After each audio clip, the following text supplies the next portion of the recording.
Welcome to Punjabi education ਦੇ channel ਨੂੰ ਪਹਿਲੀ ਵਾਰ ਦੇਖ ਰਹੇ ਹੋ ਤਾਂ ਸਬਸਕ੍ਰਾਈਬ ਕਰ ਲਓ। ਅੱਜ ਆਪਾਂ ਕਰਾਂਗੇ ਬਲਵੰਤ ਗਾਰਗੀ ਦੇ ਜੀਵਨ ਤੇ ਉਹਨਾਂ ਦੀਆਂ ਰਚਨਾਵਾਂ ਬਾਰੇ, ਜੋ ਇਮਤਿਹਾਨ ਦੇ ਪੱਖ ਤੋਂ ਕਾਫੀ ਮਹੱਤਵਪੂਰਨ ਨੇ। ਬਲਵੰਤ ਗਾਰਗੀ ਪੰਜਾਬੀ ਦਾ ਇੱਕ ਸ਼੍ਰੋਮਣੀ ਨਾਟਕਕਾਰ ਤੇ ਰੰਗਕਰਮੀ ਸੀ। ਹੁਣ ਵੀ ਬਲਵੰਤ ਗਾਰਗੀ ਪੰਜਾਬੀ ਨਾਟਕ ਦਾ ਸਭ ਤੋਂ ਵੱਡਾ ਨਾਮ ਹੈ। ਪੰਜਾਬੀ ਨਾਟਕ ਜਗਤ ਦੇ ਵਿੱਚ ਜੇ ਪੁੱਛਿਆ ਜਾਵੇ ਕਿ ਸਭ ਤੋਂ ਵੱਧ ਨਾਮ ਕਿਹਦਾ, ਤਾਂ ਉਹ ਹੈ ਬਲਵੰਤ ਗਾਰਗੀ। ਬਲਵੰਤ ਗਾਰਗੀ ਨੂੰ ਪੰਜਾਬੀ ਨਾਟਕ ਦਾ ਬਾਬਾ ਬੋੜ ਵੀ ਕਿਹਾ ਜਾਂਦਾ ਹੈ।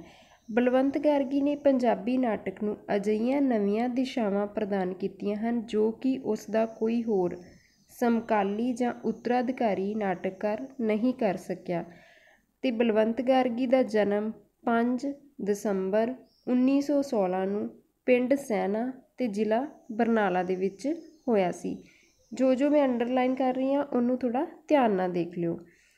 ਉਸ ਦਾ ਬਚਪਨ ਬਠਿੰਡੇ ਦੇ ਇਲਾਕੇ ਵਿੱਚ ਬੀਤਿਆ, ਜਿਸ ਦਾ ਜ਼ਿਕਰ ਉਸ ਦੀਆਂ ਆਪਣੀਆਂ ਰਚਨਾਵਾਂ ਵਿੱਚ ਅਕਸਰ ਮਿਲਦਾ ਹੈ। ਬਲਵੰਤ ਗਾਰਗੀ ਨੇ ਆਪਣੀ ਜਿਹੜੀ ਮੁੱਢਲੀ ਪੜ੍ਹਾਈ ਸੀ ਉਹ ਬਠਿੰਡੇ ਵਿੱਚ ਹੀ ਪੂਰੀ ਕੀਤੀ ਤੇ ਉਚੇਰੀ ਸਿੱਖਿਆ ਉਹਨੇ ਕਿੱਥੋਂ ਕੀਤੀ ਸੀ? FC ਕਾਲਜ ਲਾਹੌਰ ਤੋਂ। ਤੇ ਉਸਨੇ ਰਾਜਨੀਤੀ ਸ਼ਾਸਤਰ ਅਤੇ ਅੰਗਰੇਜ਼ੀ ਸਾਹਿਤ ਦੇ ਵਿੱਚ MA ਦੀ ਉਚੇਰੀ ਸਿੱਖਿਆ ਹਾਸਲ ਕੀਤੀ ਸੀ। ਉਹਨਾਂ ਨੇ ਆਪਣਾ ਜੀਵਨ ਇੱਕ ਸੁਤੰਤਰ ਲੇਖਕ, ਨਾਟਕਕਾਰ, ਨਿਰਦੇਸ਼ਕ ਤੇ ਪੱਤਰਕਾਰ ਵਜੋਂ ਸ਼ੁਰੂ ਕੀਤਾ। ਮੁੱਢਲੇ ਦੌਰ ਵਿੱਚ ਗੁਰਬਖਸ਼ ਸਿੰਘ ਪ੍ਰੀਤਲੜੀ ਕੋਲ ਪ੍ਰੀਤਨਗਰ ਵਿੱਚ ਰਹਿੰਦਿਆਂ ਹੀ ਉਸ ਦੀ ਨਾਟਕੀ ਪ੍ਰਤਿਭਾ ਪ੍ਰਫੁੱਲਤ ਹੋਣੀ ਸ਼ੁਰੂ ਹੋਈ ਸੀ। ਮੁੱਢਲੇ ਦੌਰ ਵਿੱਚ ਜਿਹੜੇ ਬਲਵੰਤ ਗਾਰਗੀ ਨੇ ਨਾਟਕ ਲਿਖਣੇ ਸ਼ੁਰੂ ਕੀਤੇ ਸੀ ਉਹ ਗੁਰਬਖਸ਼ ਸਿੰਘ ਪ੍ਰੀਤਲੜੀ ਦੇ ਦੇਖ ਰੇਖ ਦੇ ਵਿੱਚ ਹੀ ਸ਼ੁਰੂ ਕੀਤੇ ਸੀ ਤੇ ਉਸ ਨੇ ਰੇਡੀਓ ਤੇ ਮੰਚ ਲਈ ਨਾਟਕ ਲਿਖੇ। ਬਲਵੰਤ ਗਾਰਗੀ ਪੰਜਾਬੀ ਦਾ ਲੇਖਕ ਸੀ, ਅੰਗਰੇਜ਼ੀ ਬੋਲਦਾ ਸੀ ਤੇ ਫਾਰਸੀ ਲਿਪੀ ਦੇ ਵਿੱਚ ਲਿਖਦਾ ਸੀ। ਤੇ ਬਲਵੰਤ ਗਾਰਗੀ ਲਿਖਦਾ ਤਾਂ ਵਾਰਤਕ ਸੀ ਵਿੱਚ ਹੀ ਸੀ, ਪਰ ਉਸ ਦੇ ਨਾਟਕ ਦੀ ਸਥਿਤੀ ਤੇ ਲੋੜ ਅਨੁਸਾਰ ਭਾਸ਼ਾ ਦੇ ਕਾਵਿਕ ਸਰੂਪ ਦੀ ਵਰਤੋਂ ਕਰਦਾ ਹੈ। ਮਾਲਵੇ ਦਾ ਜੰਮਪਲ ਹੋਣ ਕਰਕੇ ਬਲਵੰਤ ਗਾਰਗੀ ਦੀਆਂ ਆਪਣੀਆਂ ਰਚਨਾਵਾਂ ਵਿੱਚ ਪੇਂਡੂ ਭਾਸ਼ਾ, ਖਾਸ ਕਰਕੇ ਮਲਵਈ ਭਾਸ਼ਾ ਦੀ ਵਰਤੋਂ ਕੀਤੀ ਸੀ। ਉਹਦੇ ਨਾਟਕਾਂ ਵਿੱਚ ਕਿਹੜੀ ਭਾਸ਼ਾ ਹੈ? ਮਲਵਈ। ਤੇ ਇਸ ਤੋਂ ਇਲਾਵਾ ਕਿਤੇ ਕਿਤੇ ਗਾਰਗੀ ਨੇ ਆਪਣੇ ਨਾਟਕਾਂ ਵਿੱਚ ਯਥਾਰਥਕ ਰੰਗਨ ਦੇ ਲਈ ਗਾਲੀ ਗਲੋਚ ਦੀ ਭਾਸ਼ਾ ਦਾ ਪ੍ਰਯੋਗ ਵੀ ਕੀਤਾ ਹੈ। ਇਸ ਦੀ ਉਦਾਹਰਨ ਲੋਹਾ ਕੁੱਟ ਵਿੱਚ ਸੰਤੀ ਤੇ ਬੰਸੋ ਦੀ ਵਾਰਤਾਲਾਪ ਤੋਂ ਮਿਲਦੀ ਹੈ। ਇਹ ਵੀ ਯਾਦ ਰੱਖੋ, ਲੋਹਾ ਕੁੱਟ ਦੇ ਵਿੱਚ ਪਾਤਰ ਕਿਹੜੇ ਕਿਹੜੇ ਆ? ਸੰਤੀ ਸੀ ਤੇ ਦੂਸਰੀ ਬੰਸੋ। ਇਹ ਉਹਨਾਂ ਦੀ ਵਾਰਤਾਲਾਪ ਆ, ਇਹ ਤੁਸੀਂ ਪੜ੍ਹ ਲਿਓ। ਇਸ ਤੋਂ ਇਲਾਵਾ ਬਲਵੰਤ ਗਾਰਗੀ ਦੀ ਭਾਸ਼ਾ ਵਿੱਚ ਪੰਜਾਬੀ ਸੱਭਿਆਚਾਰ ਦੀ ਖੁਸ਼ਬੂ ਵੰਡਦੇ ਅਨੇਕ ਸ਼ਬਦ ਵੀ ਮਿਲਦੇ ਨੇ। ਗਾਰਗੀ ਨੇ ਸਮਾਜਿਕ ਰੂੜੀ ਦੀ ਆਲੋਚਨਾ ਕਰਨ ਵਾਸਤੇ ਵਿਅੰਗਮਈ ਭਾਸ਼ਾ ਦੀ ਵਰਤੋਂ ਵੀ ਕੀਤੀ ਹੈ। ਤੇ ਗਾਰਗੀ ਨੇ ਮਨੁੱਖੀ ਮਨ ਦੀਆਂ ਜਟਿਲਤਾਵਾਂ ਤੇ ਗ੍ਰੰਥੀਆਂ ਨੂੰ ਪ੍ਰਤੀਕਮਈ ਭਾਸ਼ਾ ਦੇ ਮਾਧਿਅਮ ਦੁਆਰਾ ਪੇਸ਼ ਕਰਨ ਦੇ ਯਤਨ ਕੀਤੇ ਨੇ। ਗਾਰਗੀ ਨੇ ਆਪਣੇ ਨਾਟਕਾਂ ਵਿੱਚ ਕਲਪਨਾਮਈ ਭਾਸ਼ਾ ਦੀ ਵਰਤੋਂ ਵੀ ਕੀਤੀ ਹੈ ਤੇ ਗਾਰਗੀ ਨੇ ਆਪਣੇ ਨਾਟਕਾਂ ਵਿੱਚ ਠੇਠ ਪੇਂਡੂ ਬੋਲੀ ਵਿੱਚ ਵਰਤੇ ਜਾਂਦੇ ਅਖਾਣਾਂ ਤੇ ਮੁਹਾਵਰਿਆਂ ਦੀ ਵਰਤੋਂ ਵੀ ਕੀਤੀ ਹੈ। ਸਭ ਤੋਂ ਪਹਿਲਾਂ ਕੀ ਆ? ਉਸਨੇ ਮਲਵਈ ਭਾਸ਼ਾ ਦੀ ਵਰਤੋਂ ਕੀਤੀ ਸੀ। ਉਸ ਤੋਂ ਬਾਅਦ ਉਹਨੇ ਆਮ ਜਿਹੜੀ ਅਖਾਣ ਮੁਹਾਵਰੇ ਵਰਤਦੇ ਆਪਾਂ ਆਮ ਜ਼ਿੰਦਗੀ ਦੇ ਵਿੱਚ ਉਹਨਾਂ ਦੀ ਵਰਤੋਂ ਕੀਤੀ ਆ। ਕਲਪਨਾਮਈ ਭਾਸ਼ਾ ਦੀ ਵਰਤੋਂ ਵੀ ਕੀਤੀ ਹੈ ਤੇ ਵਿਅੰਗਮਈ ਭਾਸ਼ਾ ਦੀ ਵਰਤੋਂ ਕੀਤੀ ਹੈ। ਗਾਰਗੀ ਆਪਣੇ ਨਾਟਕਾਂ ਵਿੱਚ ਕਿਧਰੇ ਕਿਧਰੇ ਸੂਚਨਾਵਾਂ ਦਾ ਸੰਚਾਰ ਕਰਨ ਲਈ ਛੋਟੇ ਛੋਟੇ ਸੂਤਰਬੱਧ ਵਾਰਤਾਲਾਪ ਵੀ ਸਿਰਜਦਾ ਹੈ। ਇਸ ਤੋਂ ਇਲਾਵਾ ਜਿਹੜਾ ਗਾਰਗੀ ਆ ਉਸਨੇ ਪੇਂਡੂ ਔਰਤਾਂ ਦੀ ਆਪਸੀ ਭਾਸ਼ਾ ਨੂੰ ਠੇਠ ਪੇਂਡੂ ਰੂਪ ਵਿੱਚ ਪੇਸ਼ ਕੀਤਾ।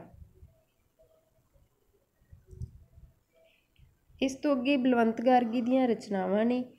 ਉਹਦੇ ਨਾਟਕ ਨੇ ਲੋਹਾ ਕੁੱਟ, ਜਿਹੜਾ 1944 ਦੇ ਵਿੱਚ ਪ੍ਰਕਾਸ਼ਿਤ ਹੋਇਆ ਸੀ। ਤੇ ਜੇ ਪ੍ਰਸ਼ਨ ਆ ਜਾਏ ਕਿ ਦੇਸ਼ ਵੰਡ ਤੋਂ ਪਹਿਲਾਂ ਬਲਵੰਤ ਗਾਰਗੀ ਦੇ ਕਿੰਨੇ ਨਾਟਕ ਪ੍ਰਕਾਸ਼ਿਤ ਹੋਏ, ਤਾਂ ਉਹ ਹੈ 1 ਲੋਹਾ ਕੁੱਟ। ਕਦੋਂ ਹੋਇਆ? 1944 ਦੇ ਵਿੱਚ। ਬਾਕੀ ਤੁਸੀਂ ਦੇਖ ਲਓ ਇਹ ਸਾਰੇ ਕੀ ਆ ਦੇਸ਼ ਵੰਡ ਤੋਂ ਬਾਅਦ ਹੀ ਲਿਖੇ ਸੀ।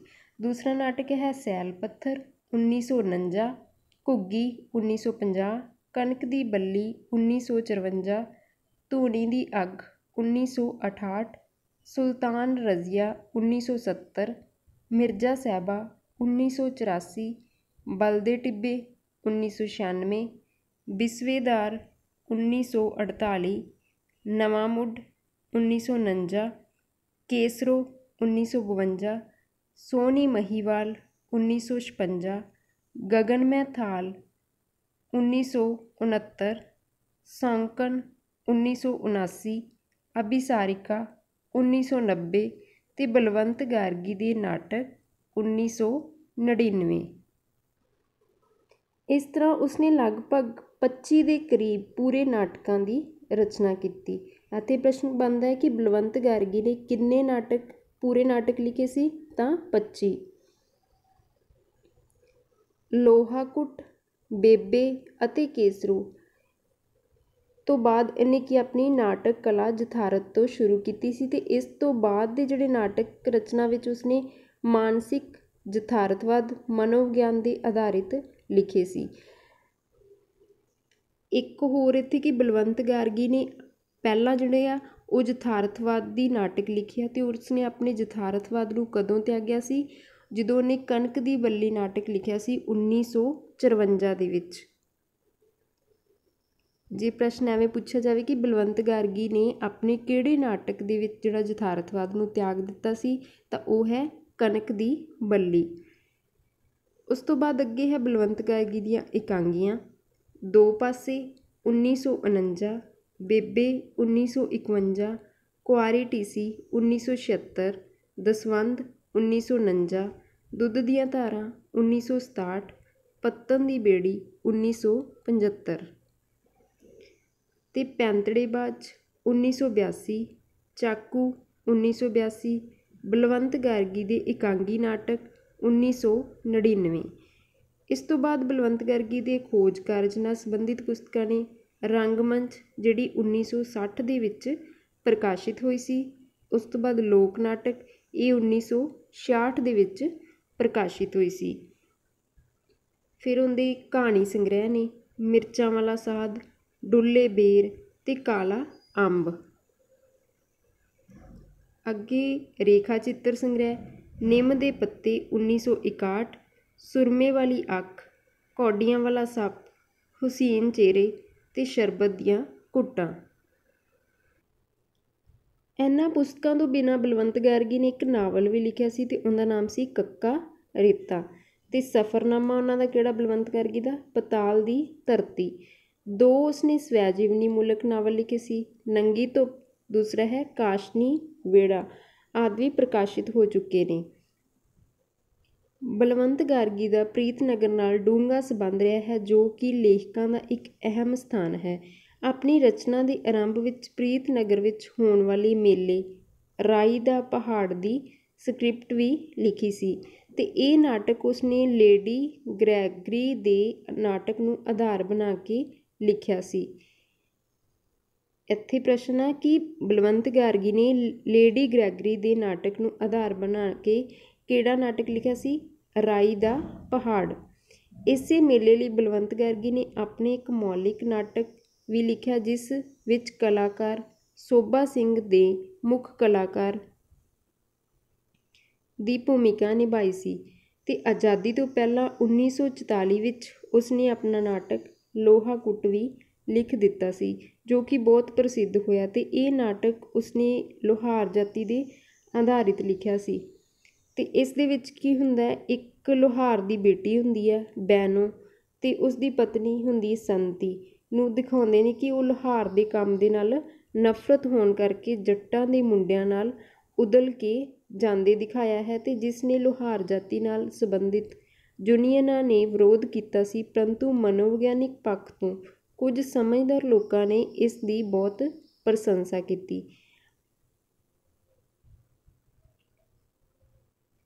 ਅਤੇ ਆਜ਼ਾਦੀ ਤੋਂ ਬਾਅਦ ਬਲਵੰਤ ਗਾਰਗੀ ਦੇ ਹੋਰ ਸਾਰੇ ਪੰਜਾਬੀ ਲੇਖਕ ਲਾਹੌਰ ਤੋਂ ਬੇਘਰ ਹੋ ਕੇ ਦਿੱਲੀ ਆ ਗਏ। ਇਸ ਤਰ੍ਹਾਂ ਦਾ ਪ੍ਰਸ਼ਨ ਕਈ ਵਾਰੀ ਆ ਜਾਂਦਾ ਕਿ ਬਲਵੰਤ ਗਾਰਗੀ ਦੇਸ਼ ਵੰਡ ਤੋਂ ਬਾਅਦ ਕਿੱਥੇ ਆ ਕੇ ਵਸਿਆ ਸੀ, ਤਾਂ ਉਹ ਦਿੱਲੀ ਦੇ ਵਿੱਚ ਆਇਆ ਸੀ। ਇੱਥੇ ਹੀ ਉਸਨੇ ਆਪਣਾ ਜਿਹੜਾ ਸਾਰਾ ਰਚਨਾਤਮਕ ਕਾਰਜ ਪੂਰਾ ਕੀਤਾ ਸੀ। ਬਲਵੰਤ ਗਾਰਗੀ ਦੇ ਇਸ ਘਰ ਦੇ 2 ਛੋਟੇ ਕਮਰੇ ਅਤੇ ਉਹਨਾਂ ਅੱਗੇ ਛੋਟਾ ਜਿਹਾ ਵਰਾਂਡਾ ਸੀ, ਅਤੇ ਵਰਾਂਡੇ ਦੇ ਵਿੱਚ ਇੱਕ ਪਾਸੇ ਰਸੋਈ ਅਤੇ ਛੋਟਾ ਜਿਹਾ ਗੁਸਲਖਾਨਾ ਸੀ। ਇਹ ਸਭ ਕੁਝ ਅੱਗੇ ਛੋਟਾ ਵਿਹੜਾ ਸੀ ਜਿਸ ਵਿੱਚ ਇੱਕ ਬੂਟਾ ਸੀ ਜਿਸ 'ਤੇ ਛੋਟੇ ਛੋਟੇ ਕਾਸ਼ਨੀ ਰੰਗ ਦੇ ਫੁੱਲ ਲੱਗਦੇ ਸੀ। ਬਲਵੰਤ ਗਾਰਗੀ ਨੇ ਇਸੇ ਘਰ ਦੀ ਬਣਤਰ ਦੇ ਆਧਾਰ 'ਤੇ ਜਿਹੜੀ ਆਪਣੀ ਸਵੈਜੀਵਨੀ ਮੂਲਕ ਰਚਨਾ ਲਿਖੀ ਸੀ, ਕਾਸ਼ਨੀ ਵਿਹੜਾ ਦੀ ਰਚਨਾ ਕੀਤੀ ਸੀ, ਅਤੇ ਉਸਨੇ ਆਪਣੇ ਇਸ ਘਰ ਦੀਆਂ ਯਾਦਾਂ ਨੂੰ ਇਸ ਦੇ ਵਿੱਚ ਪੇਸ਼ ਕੀਤਾ ਸੀ। ਉਸ ਤੋਂ ਅੱਗੇ ਹੈਗਾ ਦਿੱਲੀ ਵਿੱਚ ਆਉਣ ਤੋਂ ਕੁਝ ਸਮਾਂ ਬਾਅਦ ਬਲਵੰਤ ਗਾਰਗੀ ਨੇ ਇੱਕ ਮਾਸਿਕ ਪੱਤਰ ਚਾਲੂ ਕੀਤਾ ਸੀ, ਅਤੇ ਉਹਦਾ ਨਾਮ ਕੀ ਸੀ? ਸਵੇਰਾ। ਸਵੇਰਾ ਮਾਸਿਕ ਪੱਤਰ ਕਿਹਦਾ? ਬਲਵੰਤ ਗਾਰਗੀ ਦਾ। ਅਤੇ ਇਸ ਪੱਤਰ ਦੀ ਜ਼ਿੰਮੇਵਾਰੀ ਉਸਦੀ ਭੈਣ ਦੇਵਕੀ ਅਤੇ ਉਸਦੇ ਪਤੀ ਗੋਪਾਲ ਦੀ ਸੀ। ਅੱਗੇ ਹੈਗਾ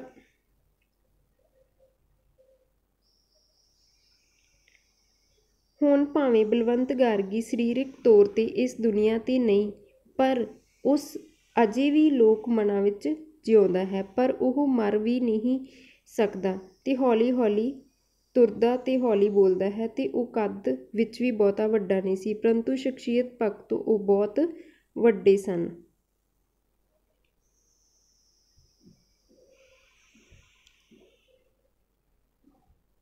ਬਲਵੰਤ ਗਾਰਗੀ ਅਤੇ ਸ਼ਿਵ ਕੁਮਾਰ ਬਟਾਲਵੀ ਵਿੱਚ ਬਹੁਤ ਸਾਰੀਆਂ ਗੱਲਾਂ ਇੱਕੋ ਜਿਹੀਆਂ ਹੀ ਪਾਈਆਂ ਜਾਂਦੀਆਂ ਨੇ, ਜਿਵੇਂ ਖੁੱਲ੍ਹਾ ਖਰਚਾ ਕਰਨਾ, ਦੋਵੇਂ ਹਮੇਸ਼ਾ ਪੈਸੇ ਵੱਲੋਂ ਥੁੜੇ ਰਹਿੰਦੇ ਸਨ, ਦੋਵਾਂ ਦੀ ਸੁੰਦਰ ਔਰਤ ਨਾਲ ਦੋਸਤੀ ਸੀ, ਅਤੇ ਦੋਵਾਂ ਨੂੰ ਸੰਸਾਰ ਵਿੱਚ ਬਹੁਤ ਜ਼ਿਆਦਾ ਪ੍ਰਸਿੱਧੀ ਅਤੇ ਆਤਮ ਸਨਮਾਨ ਮਿਲਿਆ ਸੀ।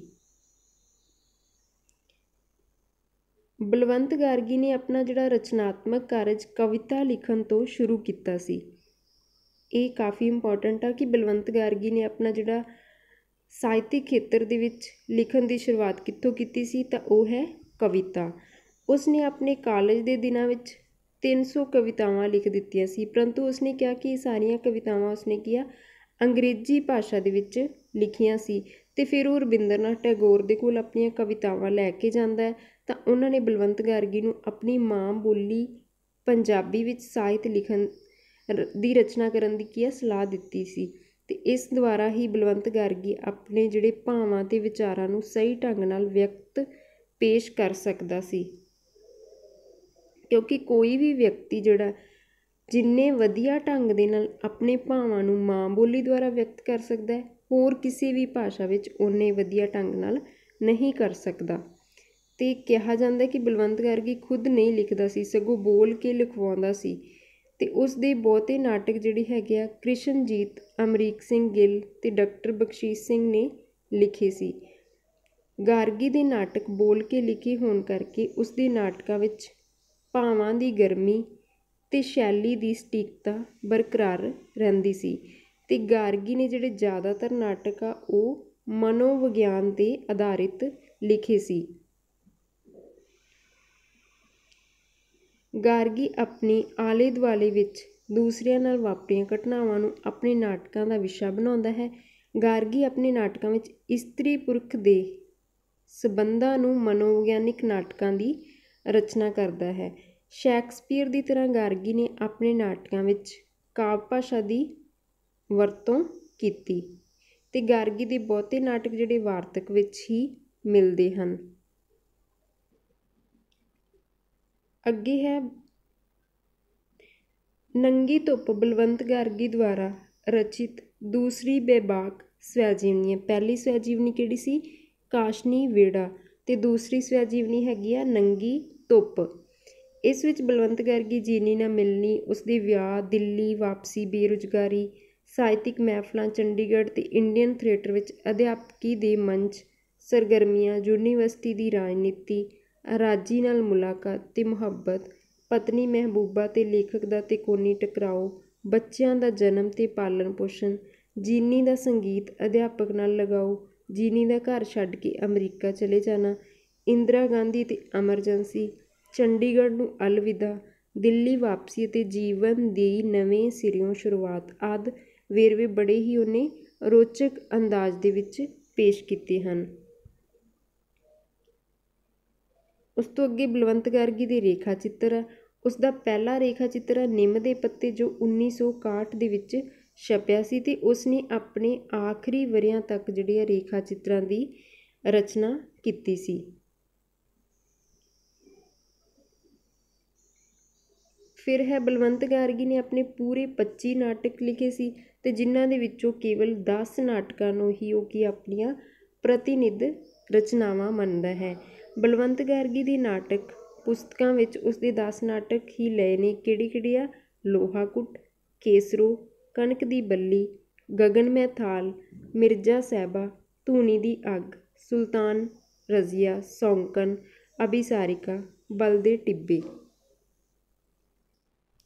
ਅਤੇ ਜਿਹੜੇ ਬਲਵੰਤ ਗਾਰਗੀ ਦੇ ਨਾਟਕ ਨੇ ਉਹਨਾਂ ਦੇ ਵਿੱਚ ਕਾਮ ਅਤੇ ਕਾਮਨਾਵਾਂ ਦੇ ਵੇਗ ਨੂੰ ਮਨੁੱਖੀ ਅਵਚੇਤਨ ਨਾਲ ਸੰਬੰਧਿਤ ਕੀਤਾ ਗਿਆ ਅਤੇ ਮਨੁੱਖੀ ਰਿਸ਼ਤਿਆਂ ਦੀ ਜਿਹੜੀ ਟੁੱਟ ਭੱਜ ਨੂੰ ਇਸ ਪ੍ਰਸੰਗ ਦੇ ਵਿੱਚ ਕੀ ਆ ਪੇਸ਼ ਕਰਦਾ ਹੈ। ਉਸ ਦੇ ਸਾਰੇ ਨਾਟਕ ਜਿਹੜੇ ਆ ਔਰਤ ਦੀ ਮਾਨਸਿਕ ਸੰਘਰਸ਼ ਦੇ ਉੱਪਰ ਆਧਾਰਿਤ ਹਨ।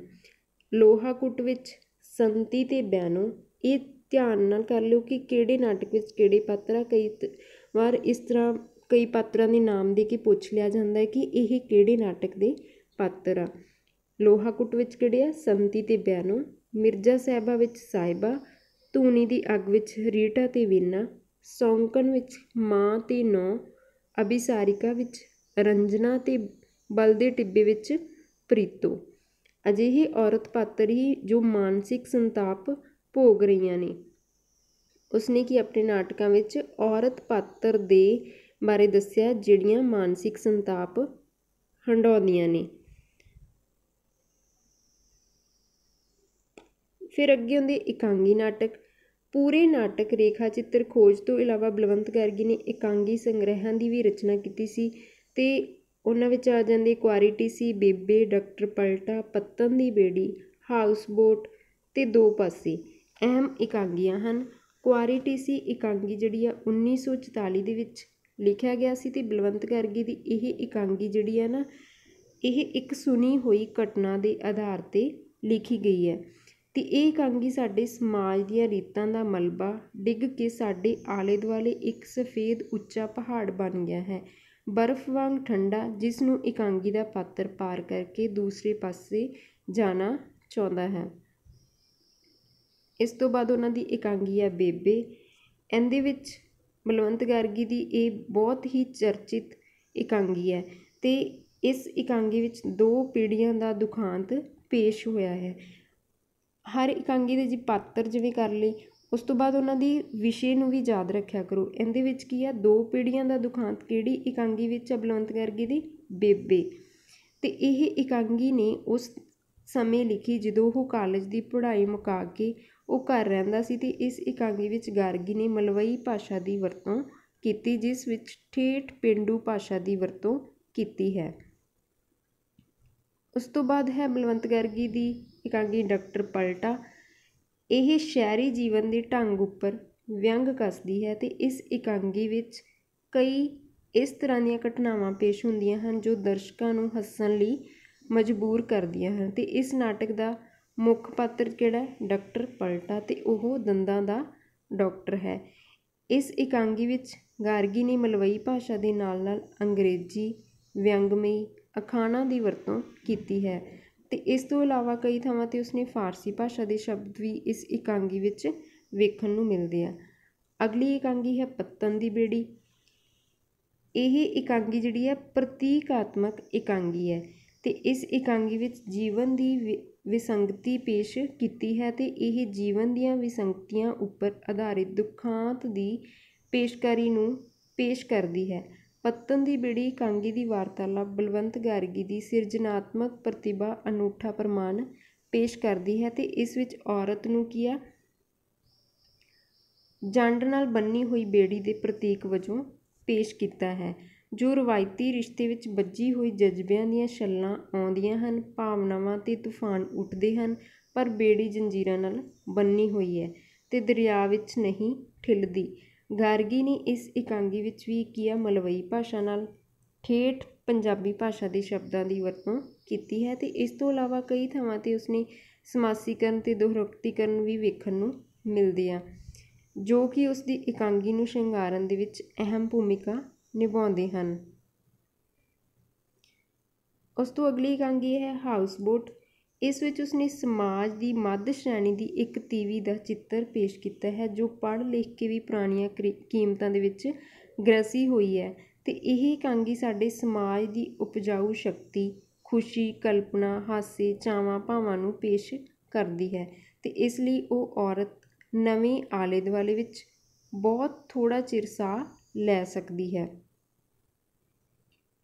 ਫਿਰ ਅਗਲੀ ਇਕਾਂਗੀ ਹੈ ਉਹਨਾਂ ਦੀ ਦੋ ਪਾਸੇ, ਜਿਹੜੀ ਦੋ ਸਵਾਰਥੀ ਮਿੱਤਰਾਂ ਦੇ ਕਿਰਦਾਰ ਨੂੰ ਪੇਸ਼ ਕਰਦੀ ਹੈ, ਜੋ ਕਿ ਆਪਣਾ ਕੰਮ ਕੱਢਣ ਲਈ ਇੱਕ ਦੂਜੇ ਨੂੰ ਨੀਵਾਂ ਦਿਖਾਉਣ ਦੀ ਕੋਸ਼ਿਸ਼ ਕਰਦੇ ਨੇ। ਇੱਕ ਦੋਸਤ ਵਕੀਲ ਅਤੇ ਦੂਸਰਾ ਕੀ ਹੁੰਦਾ, ਫਿਲਮ ਕੰਪਨੀ ਦੇ ਹਿੱਸੇ ਵੇਚਣ ਵਾਲਾ ਡਾਇਰੈਕਟਰ।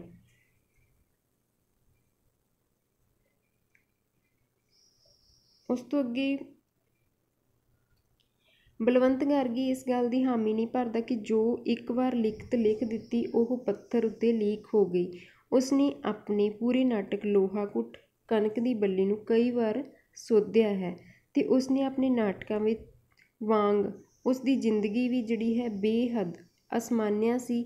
ਬਲਵੰਤ ਗਾਰਗੀ ਨੇ ਆਪਣੇ ਨਾਟਕ ਵਿੱਚ ਪੰਜਾਬੀ ਸੱਭਿਆਚਾਰ ਨੂੰ ਪੇਸ਼ ਕਰਦੇ ਹੋਏ ਸ਼ਬਦਾਂ ਦੀ ਵਰਤੋਂ ਕੀਤੀ, ਜਿਸ ਦੀਆਂ ਉਦਾਹਰਨਾਂ ਉਸ ਦੇ ਨਾਟਕਾਂ ਦੇ ਵਿੱਚ ਕੀ ਆ ਲੋਹਾ ਕੁੱਟ ਦੇ ਵਿੱਚ ਵੇਖਣ ਨੂੰ ਮਿਲਦੀਆਂ ਨੇ।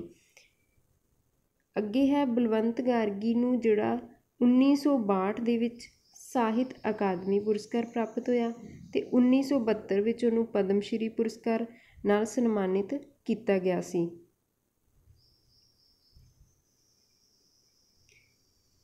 ਫਿਰ ਬਲਵੰਤ ਗਾਰਗੀ ਜਿਹੜਾ ਹੈ ਸਹੀ ਮਾਨਿਆਂ ਦੇ ਵਿੱਚ ਇੱਕ ਯੁੱਗ ਲੇਖਕ ਸੀ।